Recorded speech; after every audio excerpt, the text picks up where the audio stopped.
In this video, I'll show you how to fix a declined PayPal payment and get your transaction to go through. First, log into your PayPal account on the app or website. On the home screen, check for any alerts or warnings at the top or in the Resolution Center.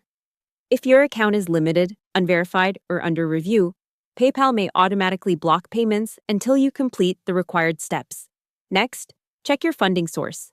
Make sure your card or bank is linked, not expired, and confirmed. They also check that you have enough available balance or credit for the payment.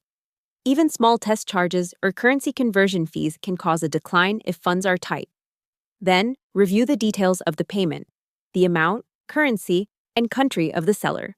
Some transactions are blocked for security, high risk, or regional restrictions. Try turning off any VPN, switching network or device, and waiting a few minutes before trying again. If it still fails, call your bank or card issuer to see if they're blocking PayPal, then contact PayPal support for more specific information. Hope the tutorial was helpful. Subscribe to my channel and see you in the next video.